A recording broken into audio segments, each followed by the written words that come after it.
Alors, je vous ai parlé de MEF Paris la semaine dernière. Moi, c'est une marque que j'utilise depuis, maintenant un petit moment. C'est Grenouille qui me l'avait fait découvrir. C'est une marque qui est vendue aussi dans les pharmacies à Paris et dans certaines pharmacies à Marseille. C'est une marque d'huile sèche. Ils font pas que des huiles sèches pour le corps, mais à la base, ils sont connus pour ça. Ça, c'est le modèle que moi, je connaissais. Voilà, depuis maintenant un bon moment. C'est l'huile sèche pailletée d'MEF Paris. Hop, je vous montre. On va mettre sur le décolleté. En fait, moi, les huiles sèches, j'en mets tout le temps. Que ce soit pour aller en soirée ou même la journée, parce que déjà, ça hydrate la peau. Je préfère largement les huiles sèches aux crèmes hydratantes, parce que ça hydrate la peau et que ça met le corps en avant, en valeur. Enfin, pour moi, ça, c'est vraiment la base. C'est comme mettre du déo, mettre du parfum. Tous les jours, je mets une huile sèche. Donc, c'est celle-ci, jusqu'à présent, que je mettais. Voilà. Sauf que j'ai reçu toute la collection MEF Paris, que j'ai découvert en même temps que vous la semaine dernière, dont je vous ai parlé d'ailleurs et dont je vais vous reparler. Alors, il faut savoir que c'est moi qui les ai contactés, voilà, parce que c'est une marque que j'utilise, c'est une marque que j'adore, et je suis vraiment contente et très fière qu'ils aient bien voulu collaborer avec moi, et que j'ai du coup une jolie réduction à vous donner sur cette marque-là, parce que voilà, c'est vraiment quelque chose que j'utilise. Moi, les huiles sèches, je les ai toujours utilisées. Voilà, depuis très très jeune, je mets des huiles sèches pour le corps, et d'ailleurs, j'ai fait beaucoup de marques. Avant vraiment de rester sur MEF Paris, j'ai fait beaucoup de marques. Pour toutes les filles qui connaissent les huiles sèches, il y a une marque d'huile sèche qui est très très connue. Voilà. Je ne citerai pas la marque parce que j'aime pas dénigrer, que je l'ai utilisée avant de connaître MEF Paris. Une marque très connue qui est vendue en pharmacie. Je peux vous dire que ça, c'est de la bombe à côté. Voilà. Déjà, l'odeur est ouf et ça colle pas. T'as aucun effet collant et ça reste bien hydratant toute une journée. Comme vous pouvez voir, regardez le décolleté comme il est mis en avant. Donc cette huile-là, elle est bien meilleure que toutes les autres huiles sèches. Voilà. Je vous fais un petit récap de ce que j'ai reçu et de ce que j'ai découvert la semaine dernière. Donc maintenant, je ne vais pas vous mentir, je ne mets pas que celle-là. Avant, je mettais que celle-là parce que je connaissais que celle-là. Maintenant, j'ai le choix. Comme vous avez vu, j'ai une jolie collection en plus. Voilà. C'est-à-dire que je pourrais le mettre dans un placard. Non, je l'expose dans ma pièce, dans ma jolie pièce un peu make-up, parce que je trouve que le flacon est très très beau. Donc ça, c'est l'huile sèche divine au musc, pour toutes les personnes qui aiment le musc. Pareil, elle met le corps en valeur, elle hydrate toute une journée. Celle-ci, du coup, elle est pas pailletée. Et ça sent super bon le musc. Et pour aller avec l'huile sèche, musc, il y a...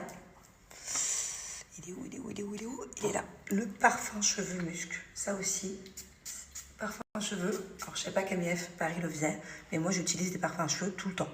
J'ai horreur que mes cheveux sentent, je sais pas, la cigarette, la nourriture, peu importe. Alors, je sais pas si on voit bien avec le filtre la différence entre mes deux bras. Bras avec huile sèche et bras sans. Voilà. Il est tout sec. D'ailleurs, en ce moment, j'ai la peau très sèche. Les huiles sèches, ça nourrit, ça régénère la peau, ça hydrate en profondeur. Ça a aussi un effet anti-cellulite, anti-vergeture. Et surtout, on a une peau de bébé, quoi. Voilà. Et alors, attends, mon petit chouchou, huile sèche exotique. Voilà. Je la préfère au musc, mais le musc, j'aime beaucoup aussi. Hein. Et la senteur, c'est que ce soit les deux, ça reste toute la journée sur le corps. C'est vraiment une senteur envoûtante qui tient. Hop, donc là, je vais faire ce côté-là. Exotique. Elles sont trop bons. Ah ouais, l'exotique, c'est quelque chose. Et je vais venir mettre le petit parfum pour cheveux exotiques. Je vous disais encore une fois, parfum pour cheveux, c'est la base pour avoir les cheveux qui sentent bon. Parce qu'on se rend pas compte des fois que les cheveux...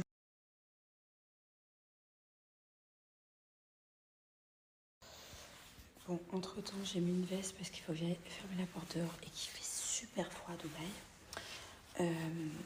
J'ai reçu plein de messages concernant la photo que j'ai postée il y a 1 heure seulement. De tous les biberons que j'avais dans la main. J'avais 4 biberons pour Rose, pour Angelina et 2 pour Thiago bleu. Et vu que je dors avec les 2 enfants ce soir, peut-être même tout le week-end, ouais, je me suis armée de biberons. Alors, ça vous a pas mal choqué. Et c'est vrai que c'est pas commun, à mon avis, de boire encore du lait à cet âge-là.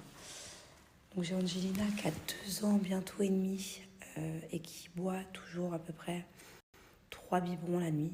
2-3 biberons la nuit. Et j'ai Thiago qui, de toute façon, lui, il a bu du lait la nuit jusqu'à 4 ans aussi. Hein.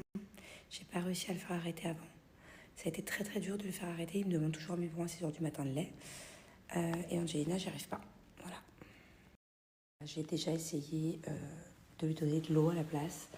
Ça ne marche pas. Elle ne se rendort pas. En fait, il faut savoir qu'Angelina, elle pleure pas pour avoir du lait. C'est pas comme Thiago. Thiago, c'était très dur parce qu'il pleurait. Il s'arrêtait pas de pleurer tant que je ne donnais pas. Angelina, elle pleure pas. Angelina, elle ne me le demande même pas. C'est juste qu'elle se réveille et qu'elle tourne en rond. Elle tourne en rond. Et si je lui donne pas de lait, même si je lui donne de l'eau à la place de jardin, pas, elle me jette, elle ne se rendort pas. Et je vous jure que j'ai déjà fait l'essai. Ça peut durer 2 heures dans la nuit où elle tourne, elle tourne. En fait, elle somnole, mais elle dort plus.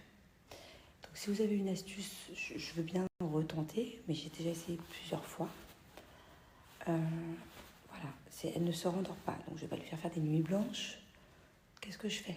J'ai essayé de donner de l'eau, elle ne veut pas. J'ai essayé de réduire petit à petit les quantités. Ça ne marche pas, parce qu'elle se réveille toujours autant quand même. Je trouve ça dingue que mes 2 enfants aient reproduit le même schéma. Donc, c'est peut-être quelque chose qui vient de moi, je sais pas, enfin, que j'ai mal fait ou que j'ai pas réussi à couper les biberons la nuit. Pourtant, je vous jure que j'ai essayé, je vous jure que j'ai persisté avec Thiago. J'ai fini par réussir, mais il était grand, quoi. Et c'est pour ça que moi, quand j'ai des copines qui me disent oui, mon bébé à 3 mois ou à 6 mois, il faisait ses nuits, il demandait même plus de biberon. Pour moi, c'est hallucinant, quoi. C'est magique. Voilà, moi, c'est pas le cas. Donc, si vous avez des astuces autres que de donner de l'eau ou de diminuer les doses, si vous avez encore autre chose, ou épaissir le lait, ça aussi, j'ai tout essayé. Ouh là là, je les ai tous achetés, les produits. Ça marche pas. Ça marche pas. Donc, en gros, elle boit un biberon en se couchant. Elle me redemande un biberon vers minuit, un autre vers 3h et un autre vers 7h, 6h, 7h. Et ce n'est pas tout. Dites-vous que là, déjà, j'ai le droit à 5 réveils. Parce qu'il y avait 2-3 réveils de Angelina, du lait. Thiago, qui va me demander de l'eau dans la nuit et son lait à 6h du matin. Et moi, j'ai le sommeil hyper léger. Alors, je sais pas si vous aussi, surtout celles qui ont eu des enfants, est-ce que votre sommeil est devenu genre... Moi, Thiago, Julien, par exemple, à peine il ronfle la nuit, genre, juste ça me réveille. Il se tourne dans le lit, ça me réveille. Donc, déjà de base, je suis réveillée 3-4 fois par des petits bruits. Plus les biberons. Plus je me réveille pour faire pipi, parce que depuis que j'ai eu des enfants, je fais tout le temps pipi la nuit, au moins une fois ou deux. C'est-à-dire que je suis déjà au moins à 10 réveils dans la nuit, je ne sais pas si vous vous rendez compte. Après, j'ai l'habitude, mais est-ce que vous aussi, vous avez un sommeil, et surtout vous les mamans, hyper léger, ou genre vous avez un sommeil de plomb? Quand vous dormez ou un moindre bruit vous réveille?